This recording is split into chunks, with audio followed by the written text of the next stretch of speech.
Bismillahirrahmanirrahim. Assalamualaikum warahmatullahi wabarakatuh.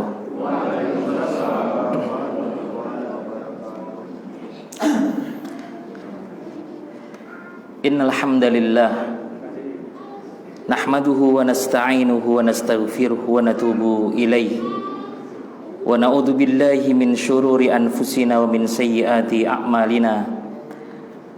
May yahdihillahu fala mudilla lahu wa may yudlil fala hadiya lahu. Asyhadu an la ilaha illallah wahdahu la syarika lahu. Dzalika rabbul alamin. Wa asyhadu anna Muhammadan abdullahi wa rasuluh. Arsalahu Allahu rahmatan lil alamin. Hadirin jamaah salat maghrib dan isya rahimani wa rahimakumullah. Di antara manfaat yang akan kita dapatkan pada malam hari ini adalah disebutkannya nama kita satu persatu dan dibanggakannya nama-nama kita di hadapan penduduk langit.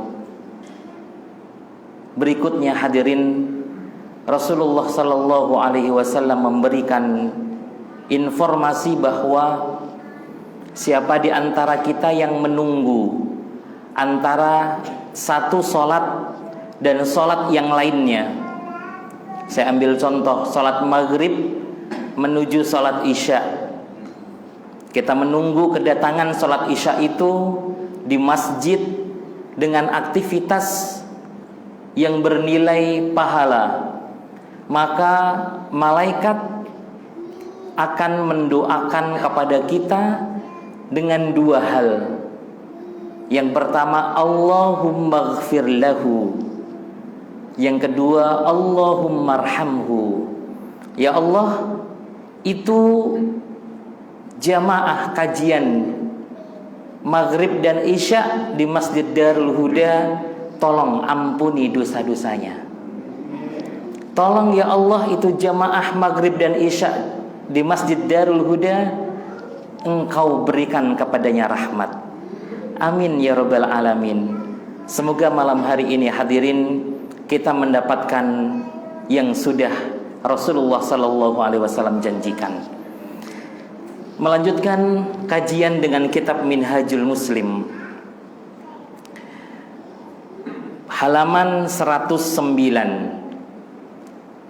Kemarin saya lihat di rak sebelah mana begitu ya, ada buku Minhajul Muslim. Tapi sekarang sepertinya tidak ada bukunya. Nanti jika hadirin ada rezeki silahkan, nanti bisa kita membuka bersama. Kaitannya dengan akhlak kepada Allah. Dan pada pekan yang lalu sudah kita sampaikan, kata kunci akhlak kepada Allah adalah mempertahankan kalimat La ilaha illallah. Kita pertahankan itu dengan sekuat tenaga. Kita mohonkan kepada Allah agar hati ini tetap lurus, tidak condong kepada kesesatan.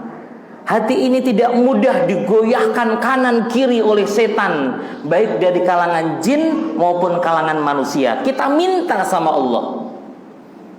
Berikutnya pada pekan yang lalu sudah disampaikan cara terbaik untuk mempertahankan la ilaha illallah seperti yang sudah Rasulullah sallallahu alaihi wasallam contohkan. Bekerja sama semaksimal mungkin dengan anggota inti keluarga maupun dengan komunitas dan masyarakat.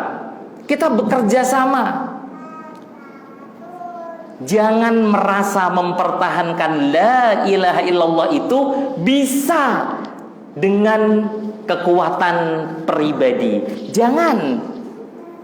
Karena sudah kami contohkan tokoh-tokoh yang sepertinya terlihat calon penduduk surga, tapi kemudian oleh Allah dibalikkan hatinya menjadi dasar penghuni neraka.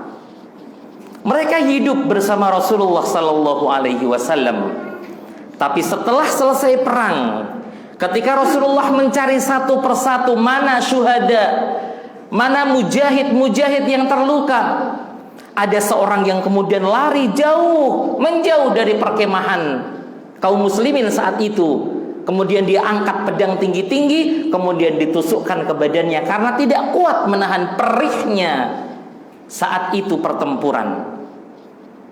Sahabat yang sudah seharusnya Allah masukkan ke dalam jannah karena radhiyallahu anhum wa radu anhu, kemudian berbalik karena akhir hidupnya tidak husnul khotimah, tidak pula menjadi syuhada, tapi justru su'ul khotimah.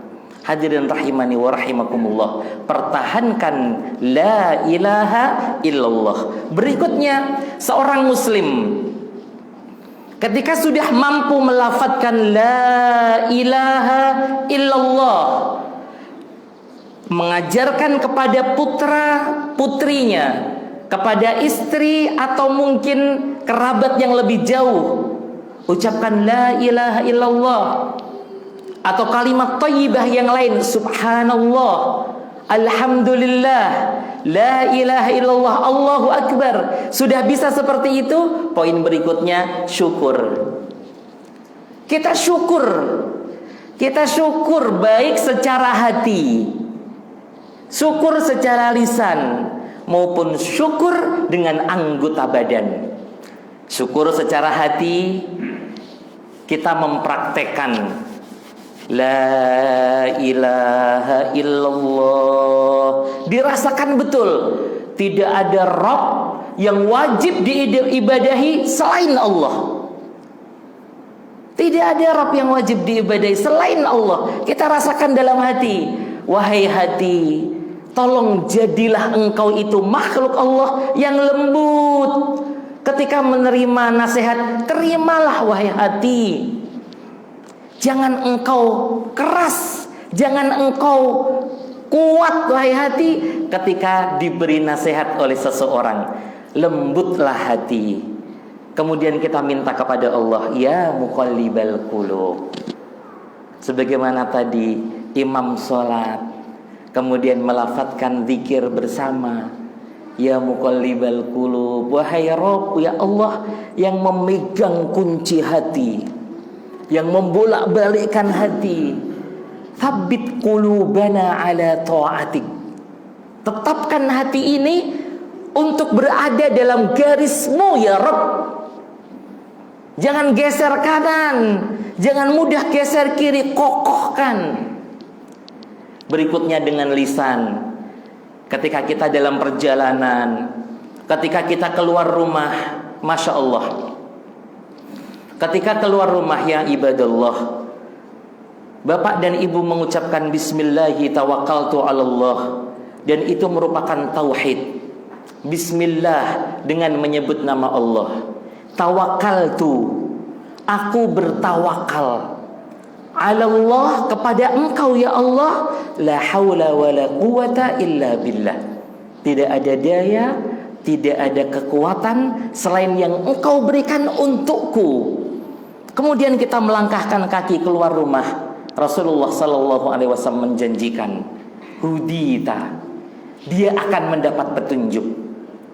Dia akan mendapatkan petunjuk orang yang mengucapkan itu, dan itu merupakan bukti dari la ilaha illallah. Kufita, orang yang mengucapkan ketika keluar rumah bismillahi tawakkaltu 'alallah la haula wala quwata illa billah, akan Allah berikan kecukupan. Masya Allah, mendapatkan kebaikan-kebaikan dengan praktek dari la ilaha illallah. Allah kemudian berfirman dalam surat An-Nahl, a'udzu billahi minasyaitonir rajim, wa ma bikum min ni'matin faminallah, dan semua nikmat yang ada pada kamu itu datangnya dari Allah. Silahkan hadirin rahimani wa rahimakumullah, ketika nanti malam hadirin bangun untuk melaksanakan qiyamul lail, pegang ayat ini, buka ayat ini, kemudian renungi satu persatu nikmat yang sudah hadirin dapatkan. Satu persatu, tolong itu direnungi. Dulu kita itu nggak ada. Kemudian atas izin Allah menjadikan kita ada di dalam perut ibunda kita. Sudah kita syukuri atau belum? Menurut informasi bahwa saat itu ada miliaran sperma yang menuju sel telur, dan ternyata yang menang itu adalah kita. Sudah disyukuri atau belum hal itu ya ibadallah? Kemudian dalam perut ibu kita tidak punya daya, nggak punya kekuatan. Kemudian Allah takdirkan kita lahir dengan selamat. Terus kelas 1 SD, terus 1 SMP, SMA, kuliah, bekerja, menikah, sampai usia sekarang. Ayo, wa ma bikum min ni'matin faminallah. Semua yang sekarang ini kita punya itu milik Allah. Kendaraan yang kita punya itu milik Allah. Keluarga yang solih-solihah itu milik Allah. Pasangan hidup yang sekarang kita punya milik Allah. Maka logis ketika Allah mengambil sesuatu dari kita, apapun itu bentuknya, kemudian kita mengucapkan inna lillahi wa inna ilaihi raji'un. Logis. Dan kalau yang hilang itu berupa benda, mohon izin, mungkin sandal, mungkin pulpen untuk menulis, atau mungkin sapu hilang nggak tahu kemana. Kemudian setelah istirja kita tambahkan doa, Allahumma ajirni fi musibati wa khlufli khairan minha. Ya Allah, aku itu punya sapu, aku itu punya sandal, tapi kenapa hilang? Ya Allah, gantilah dengan yang lebih baik dari yang hilang itu. Ini iman dan ini praktek dari la ilaha illallah. Selain bersyukur, hadirin rahimani wa rahimakumullah, seorang muslim harus meyakini bahwa Allah itu maha melihat. Masya Allah, Allah maha mengetahui. Allah itu tahu kita itu melakukan aktivitas apapun, itu Allah tahu. Aktivitas keburukan yang kita lakukan dalam keheningan malam yang gelap, di tengah derasnya hujan, lampu dipadamkan, Allah tahu kita melakukan apa. Meskipun orang lain nggak tahu, tapi Allah tahu. Dan ingat ya ibadallah, Allah mencatat melalui malaikat hafadzah. Allah mencatat perbuatan itu melalui malaikat yang sudah Allah kirimkan kepada kita seluruhnya. Masing-masing kita ini ya ibadallah memiliki malaikat yang terus membersamai kita. Kita naik mobil, malaikat itu ikut ke dalamnya. Kita masuk masjid, malaikat itu masuk ke dalamnya. Kita di kamar mandi, malaikat itu tidak masuk. Hadirin rahimani wa rahimakumullah, tugas malaikat itu adalah mencatat. Dan ketika kita sadar betul bahwa Allah itu Sami', maha mendengar, Basir, Allah itu maha melihat, Alim, Allah itu maha mengetahui, Masya Allah, seluruh aktivitas kehidupan kita insya Allah bernilai akhlak yang mulia. Gak mungkin kita melakukan keburukan, pencurian misalkan, korupsi misalkan, atau mungkin aktivitas negatif yang lainnya, ketika kita sadar betul Allah itu alim, Allah itu maha mengetahui, Allah itu basir, Allah itu maha melihat. Gak bisa itu kita mencuri, karena memang Rasulullah SAW sudah menyampaikan hal itu. Nggak mungkin ada pencuri ketika dia mencuri kok ada iman dalam dadanya. Nggak mungkin. Orang yang mencuri itu ketika dia mencuri hilang imannya, maka dia melakukan keburukan. Ketika sudah selesai mencuri, iman itu akan kembali ke dalam dirinya. Ada dua kemungkinan. Kemungkinan pertama kalau dia sadar itu kesalahan, dia akan bertaubat.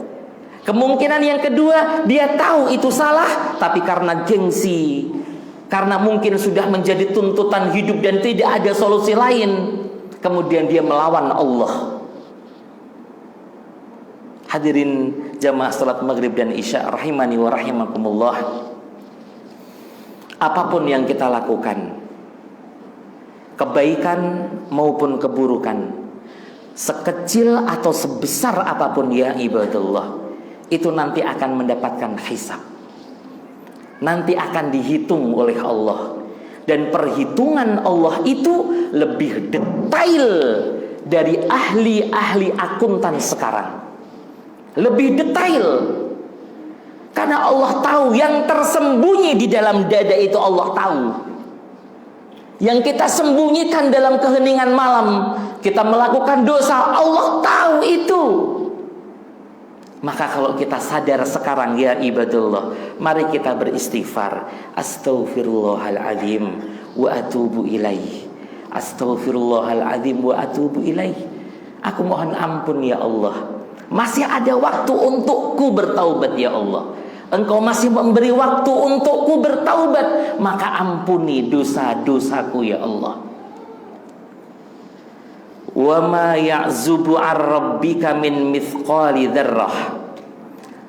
Tidak luput dari pengetahuan Allah meskipun mithqala dzarrah, sebesar dzarrah. Kecil betul. Itu Allah tahu loh. Allah ngerti banget. Dan selain Allah tahu, Allah juga memiliki malaikat hafadzah. Yang tujuan malaikat ini untuk menguatkan apa yang sudah dilakukan seorang hamba nanti di hari hisab di hadapan Allah. Ketika seorang hamba itu mengelak, ya Rabb, aku nggak melakukan itu, aku nggak melakukan itu ya Allah. Karena dia yakin kanan, kiri, depan, belakang nggak ada yang mengetahui, aku nggak melakukan kesalahan itu ya Allah. Kemudian malaikat hafadzah mengatakan, ini loh, ini catatannya, jam sekian di tempat yang ini kamu melakukan ini. Apakah kamu benar? Dan saat itu kita seluruhnya nanti yang dihisab oleh Allah akan mengatakan benar.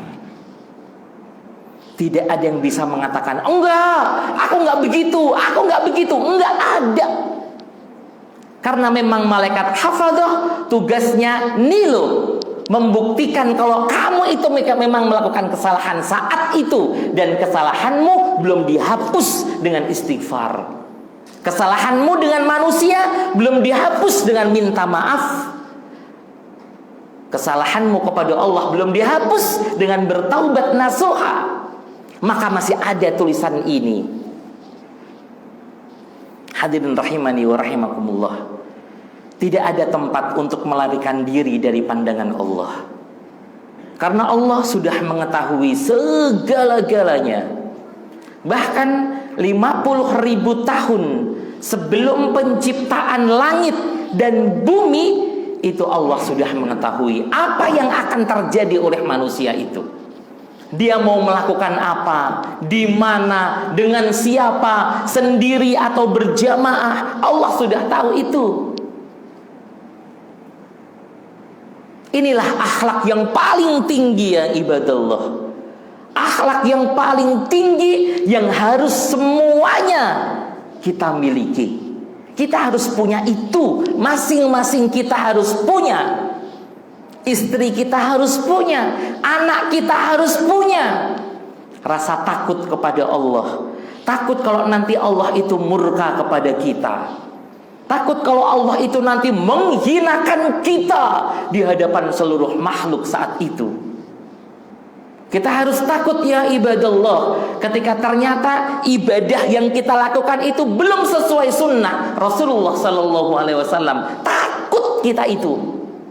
Oleh sebab itu ada kajian, ada taklim, ada pengajian, ada khutbah Jumat untuk mengingatkan terus kita. Ya ayyuhalladzina amanu taqullah haqqa haqqa tuqatih wa la tamutunna illa wa antum muslimun. Terus menerus kita diingatkan, hai jamaah Masjid Darul Huda, ittaqullah, bertakwalah kalian kepada Allah, wala tamutunna illa wa antum muslimun. Jangan sampai di antara kita ada yang meninggal dalam kondisi su'ul khotimah. Jangan. Ayo kerjasama, terus ramaikan masjid ini.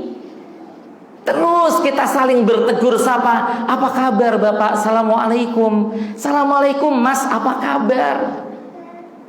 Masya Allah.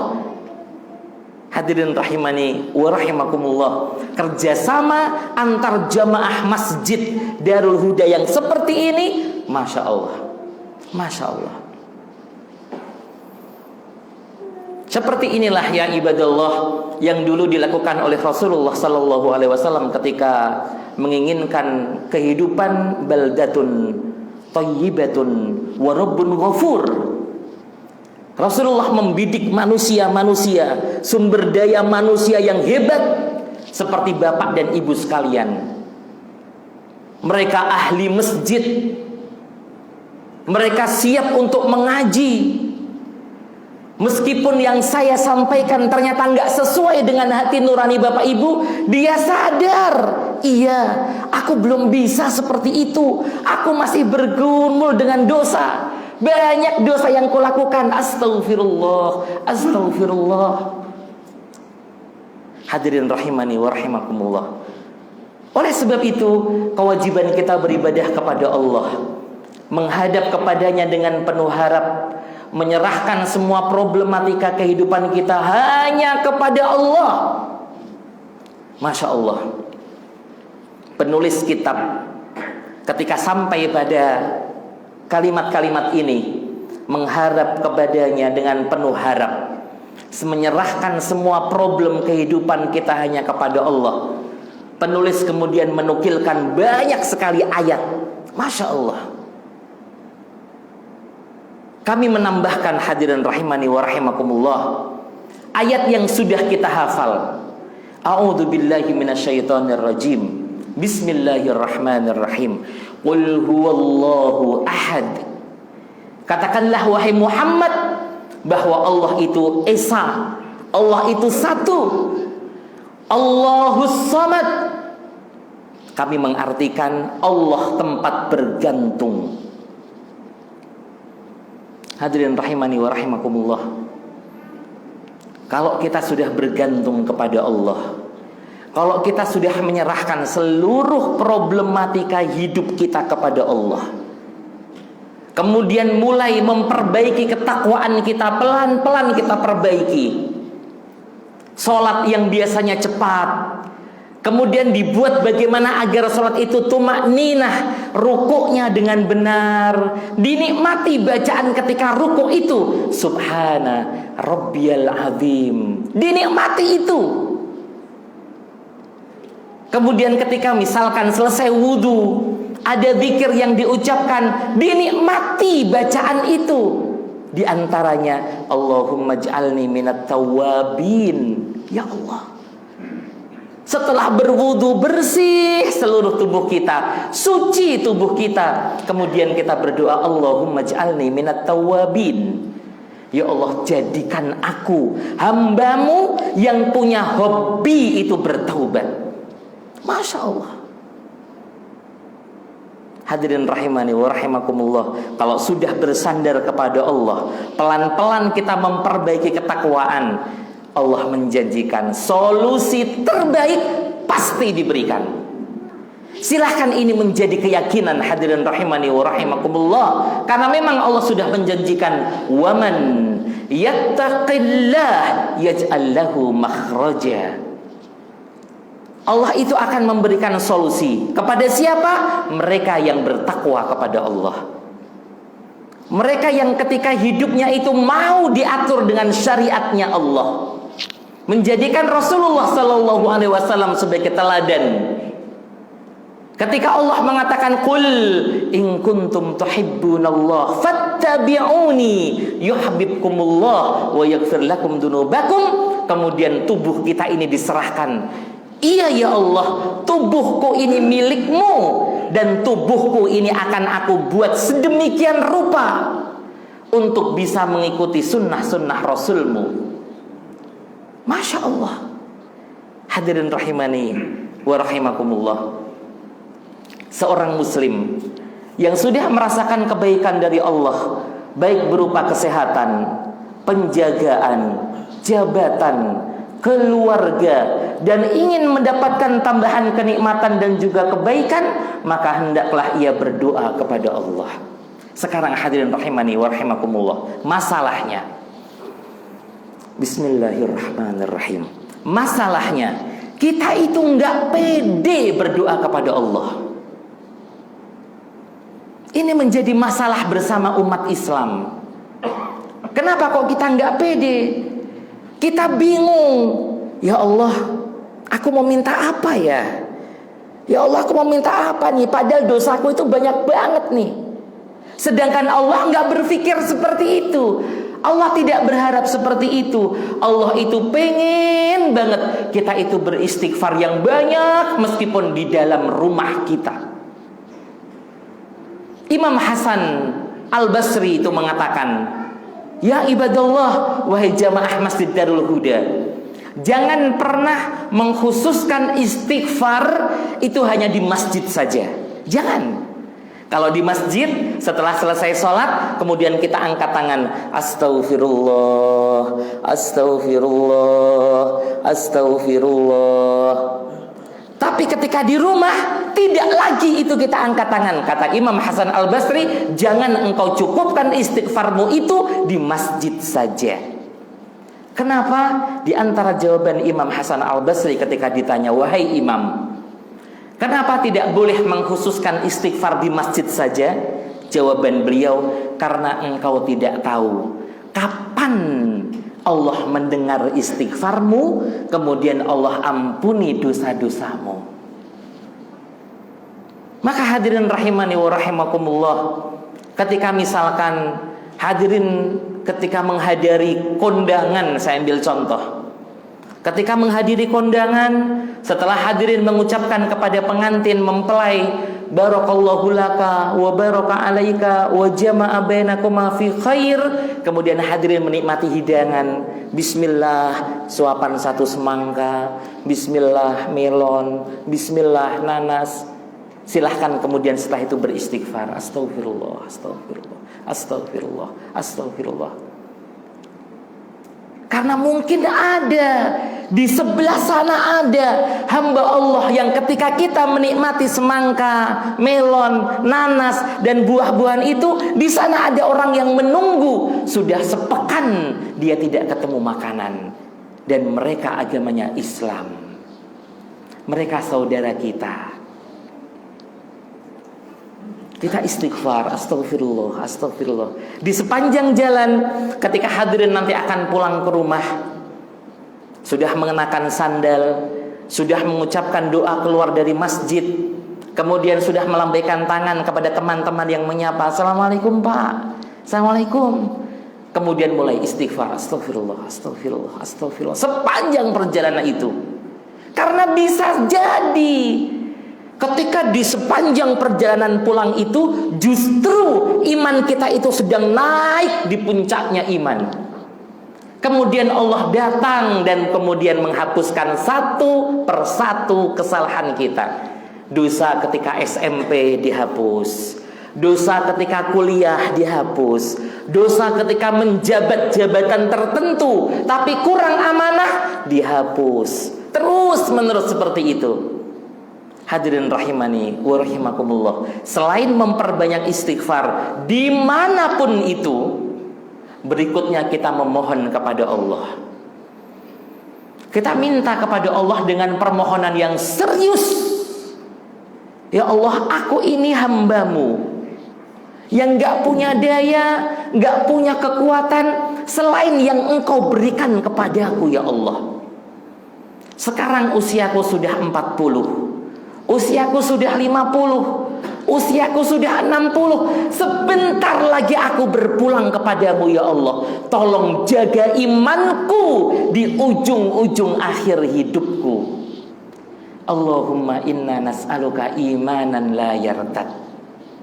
Aku mohon kepadamu ya Allah iman, yang dengan iman ini Engkau tidak menjadikan aku itu di ujung hidupnya murtad. Kita terus bermohon kepada Allah. Di ujung hidup kita ya Allah, jadikan aku hambamu yang husnul khotimah. Allahumma inna nas'aluka husnul khotimah. Kita mohon terus kepada Allah, meminta surga, meminta husnul khotimah, meminta dijaga iman dan Islam kita, jangan sampai goyah di akhir-akhir dan penghujung hidup. Karena tidak ada satupun kita yang bisa menjaga iman itu. Nggak ada. Kita semua bergantung kepada Allah untuk urusan iman, untuk urusan rezeki, untuk kehidupan, untuk kematian. Kita bergantung kepada Allah. Maka minta kepada Allah saja. Jaga hatiku ya Allah. Jangan Engkau berikan noda di ujung-ujung akhir hayatku. Jangan Engkau permudah aku melakukan kesalahan ya Allah. Bagi bapak dan ibu yang sudah usia 40 tahun, ada doa spesial, Rabbi auzi'ni an ashkura ni'mataka allati an'amta alayya wa ala walidayya wa an a'mala salihan tardah wa aslih li fi dzurriyyati inni tubtu ilaika wa inni minal muslimin. Ada doa khusus yang bagi bapak dan ibu yang sudah usia 39, 40, 41 dan seterusnya, doa itu harus menjadi zikir harian. Rabbi auzi'ni an ashkura ni'mataka dan sampai ujung ayat. Hadirin rahimani wa rahimakumullah. Allah juga akan memberikan pahala kepada kebaikan seseorang hamba di dunia. Semua kebaikan akan tercatat oleh malaikat. Tidak ada satupun yang terluput dari catatan itu. Bahkan Allah mampu memberikan pahala dengan yang lebih baik, lebih banyak dari aktivitas yang dilakukan. Allah mengatakan, man amila salihan min dzakarin aw untha wa huwa mu'min falanuhyiyannahu hayatan thayyibah wa lanajziyannahum ajrahum bi ahsani ma kanu ya'malun. Kita hadirin, ketika sholat berjamaah di masjid, Rasulullah Shallallahu Alaihi Wasallam memberikan janji, pahalanya berapa? Pahala sholat di masjid seperti ini jamaah? Baik. Riwayat yang pertama mengatakan 25. Riwayat yang kedua mengatakan 27. Baiklah, 25 sampai 27. Tapi hadirin rahimani wa rahimakumullah, Allah mampu memberikan pahala dengan lebih baik, lebih banyak dari aktivitas yang sudah kita lakukan. Pahala sholat kita ini ya ibadallah bisa saja bernilai tak terhingga. Ketika kita sholat sholatul muwaddi'in, ketika kita sholat itu seakan-akan ini adalah sholatku yang terakhir, sujudku yang terakhir, rukukku yang terakhir, takbirku yang terakhir. Maka kita akan fokus betul kepada Allah. Kita akan khusyuk betul ketika sholat dan menikmati satu persatu ayat yang dibaca. Yang terakhir hadirin rahimani wa rahimakumullah, ada praktek harian dari akhlak kita kepada Allah. Di sini kami tuliskan 7S. 7S ini hadirin rahimani wa rahimakumullah akan kita kaji insyaallah pada pekan yang akan datang. Memulai hari dengan berzikir, kemudian senyum. Hadirin, bukankah ketika kita bangun tidur, bacaan pertama kali kita itu adalah alhamdulillah, masya Allah, alladzi ahyana, masya Allah. Ya Allah, segala puji bagimu yang engkau sudah menghidupkan aku kembali setelah baru saja engkau matikan aku. Masya Allah. Kemudian kita senyum, alhamdulillah hari ini masih ada kesempatan untuk memperbaiki sholatku yang belum tumakninah. Hari ini masih ada kesempatan untuk memperbaiki puasa Ramadanku yang saat itu nggak sempurna. Hari ini masih ada kesempatan untuk memperbaiki pendidikanku untuk anak-anakku. Yang kedua, hadirin rahimani wa rahimakumullah, gemar mengucapkan salam kepada orang yang ditemui. Dan sudah kami sampaikan di awal, salah satu tanda kiamat adalah kita hanya mengucapkan salam kepada orang yang kita kenal saja.